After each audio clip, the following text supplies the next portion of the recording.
Selamat pagi anak didik kami sekalian. Pada saat ini kita akan mempelajari pelajaran kita untuk melanjuti pelajaran tema 1 subtema yang kedua.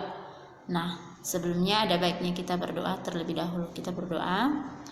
Tuhan Allah yang bertata dalam kerajaan surga, pagi ini kami akan mempelajari materi kami. Biarlah Tuhan selalu bersama-sama kami.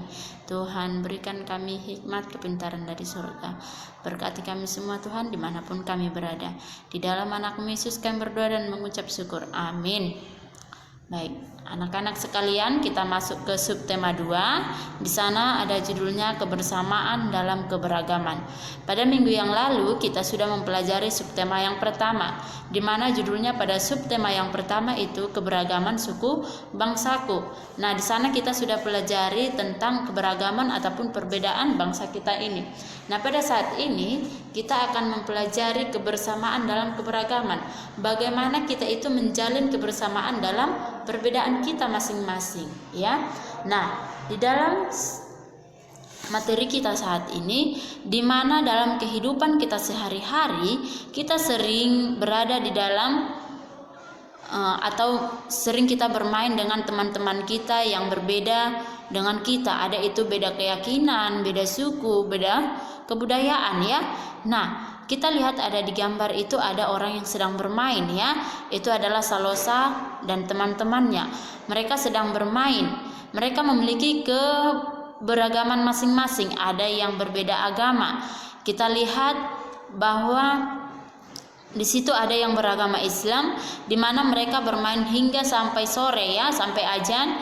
Lalu karena mereka mendengarkan suara azan, maka temannya yang beragama Islam ini segera kembali pulang untuk mengikuti sholat azannya, ya.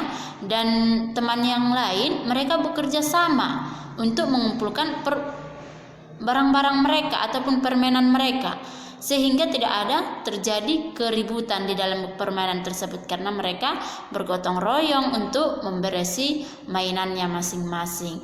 Nah, pada saat ini kita akan mempelajari tentang gagasan pokok, di mana pada minggu yang lalu Mem sudah ajarkan tentang gagasan pokok, yang mana gagasan pokok itu adalah inti dalam satu kalimat yang terdapat dalam satu paragraf, ya. Nah, di saat ini pada teks yang ada di buku kalian di halaman 37, di sana ada judulnya kerjasama dalam keberagaman. Kita di sini disuruh mencari gagasan pokok, ya, setiap paragraf. Di mana teks tadi ada terdiri dari 3 paragraf. Mem kasih penjelasan tentang gagasan pokok ataupun contoh cara mencari gagasan pokok itu Mem kasih yaitu paragraf yang pertama, ya. Kita lihat di paragraf yang pertama. Di sana kita akan mencari gagasan pokoknya. Gagasan pokok itu, Nak, tidak selamanya dia berada di awal. Ada gagasan pokok itu berada di tengah dan ada juga di akhir kalimat. Nah, saat ini kita akan coba cari di mana letak gagasan pokoknya. Bel pulang sekolah telah berbunyi. Wulan, Buyung, Salosa, Ida, dan Dina segera pulang ke rumah masing-masing. Hari ini mereka akan mengerjakan tugas kelompok yang diberikan oleh Pak Guru.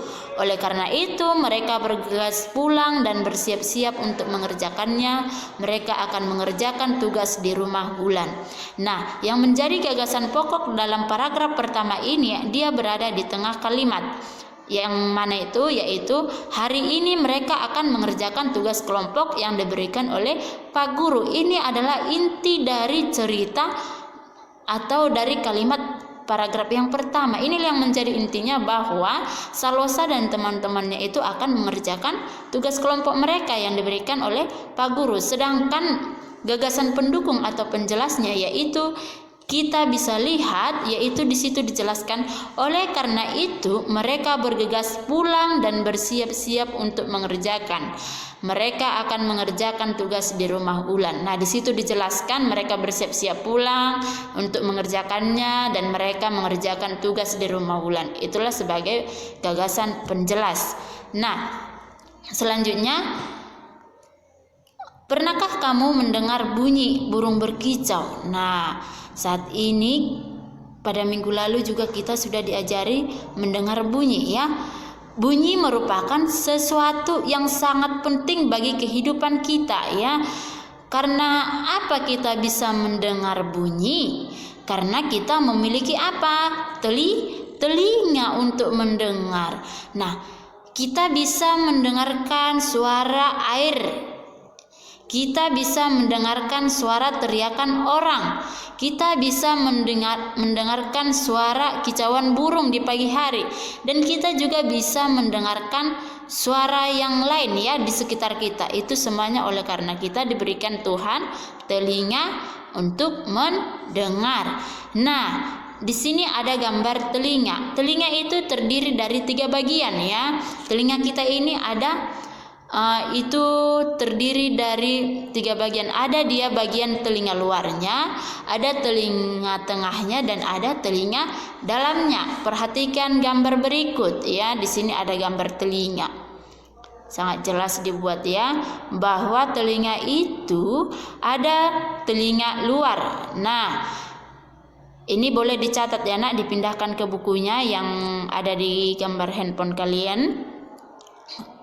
Telinga luar memiliki daun telinga. Nah, ini dia daun telinganya. Inilah namanya daun telinga. Nah, ini semuanya. Nah, daun telinga, liang telinga, dan gendang telinga itu adalah bagian-bagian dari telinga luar. Nah, yang kedua, telinga tengah membentuk rongga yang berisi udara.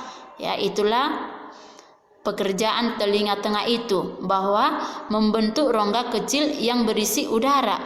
Di dalam rongga terdapat 3 tulang pendengar, yaitu tulang martil, landasan, dan sanggurdi yang saling berhubungan ya.